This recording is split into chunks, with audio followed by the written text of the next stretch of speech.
الكابوريا والجمبري ورز الصيادية ليهم طرق كتيرة قوي. بس فعلا ألف ألف وارجع لطريقة أمي الله يديها الصحة والعمر. مفيش أطعم من كده. يا مساء العسل. هعمل معاكم النهاردة الغدا أحلى كابوريا وجمبري وأحلى طعم رز الصيادية ممكن تاكليه. الأكلة كلها على بعض كده خطيرة، مش عايزة أبالغ بس هي فعلا أحلى من بره مليون مرة. الأكلة سهلة قوي قوي قوي. الجمبري طالع لونه تحفة، ده غير الطعم. الكابوريا نفس الكلام، لونها وطعمها خطير. الأكلة مطلعة معايا شوربة تحفة من غير أي خطوات كتير. الكابوريا مستوية مظبوط والجمبري نفس الكلام، والرز طعم بطريقة مش طبيعية. تقطعي بقى جنبها شوية سلطة، حبة طحينة، ليمون لو حبة، وألف هنا على قلبكم. بس قبل ما أبدأ معاكم الفيديو، أنا منار الكيال. أتمنى الاشتراك في القناة ولايك وشير عشان يوصل لأكبر عدد من الناس، وشكر خاص للجزائر على المتابعة بتاعتهم فوق راسي. يلا نقول بسم الله ونبتدي. معايا هنا جمبري مغسول كويس وكابوريا مغسولة كويس. الجمبري متشال منه كيس الرمل بتاعه، دي أهم حاجة. معلومة: ما تقعديش الجمبري أو الكابوريا أو السمك في مية نقع كتير علشان ما يزفرش معاكي. هبتدي هنا أقطع بصل. كمية البصل اللي أنا هقطعها على حسب كمية الجمبري والكابوريا اللي عندي. بقطعه أي شكل، مش لازم تلتزمي بأي شكل خالص. وكمان هبتدي أنا هحضر الأكل كله، هبتدي إن أنا أقطع كمان للرز الصيادية برضو البصل بتاعه. بقطعه صغير أو ممكن تفرميه في الكب عادي. أنا هنا قطعته بإيدي.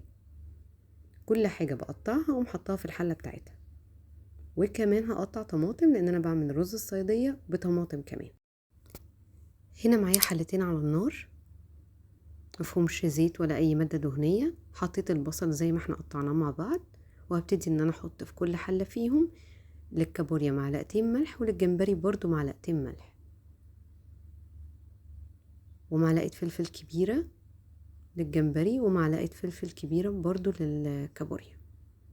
الملح حسب الرغبة بتاعتك، انتوا بتحبوا الملح زيادة او اقل.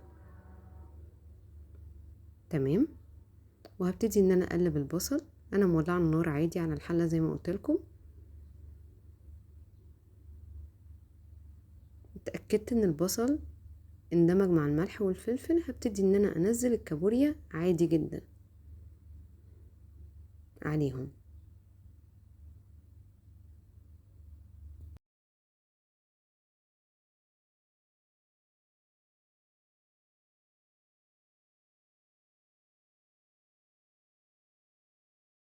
هنا خلصت كمية الكابوريا بتاعتي، نزلتها في الحلة، وهبتدي ان انا انزل الجمبري بتاعي برضو في الحلة بتاعته.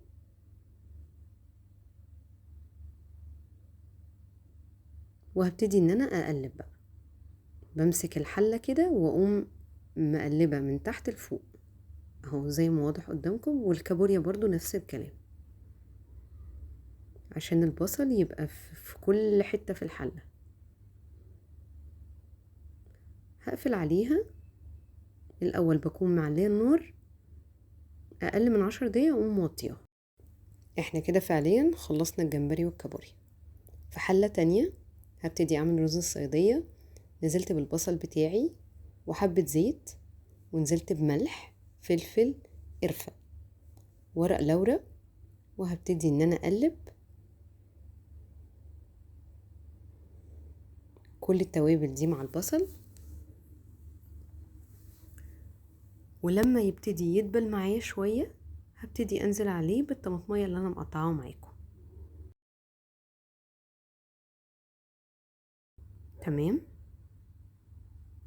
واول ما يبتدي ياخد اللون الذهبي بتاعه ده، مش محروق، هبتدي انزل عليه بالمية السخنة، وهستنى عليها دقيقتين 3 بس علشان اللون بتاع البصلة يبقى في المية، علشان يغمق معايا الرز شوية. اقوم ظابطه كميه الملح بتاعتي اللي انا حطاها للرز، وبعد كده هجيب الرز بتاعي مغسول وانزله في الميه، هقلبه. النار بتبقى عاليه برضو في الاول واغطيه، وبعد ما الميه تتشرب بقوم موطيه عليه النار. وكده الرز بتاعي خلص. في المرحله دي بقى ابتدي اعمل السلطه، اعمل سلطه الطحينه، اغسل مواعين، تكون فعلا الاكله بتاعتي كلها خلصت.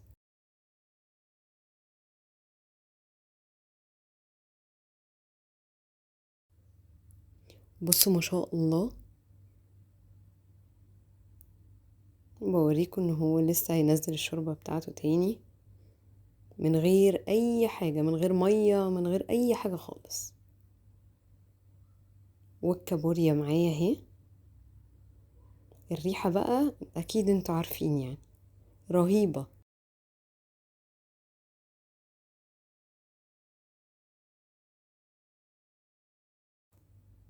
والرز كمان معايا خلص،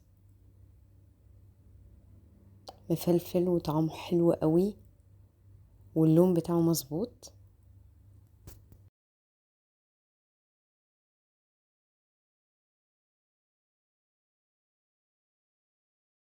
بس كده هبتدي ان انا اغرف الجمبري والكابوريا والرز الصياديه، والاكله معايا كده خلصت.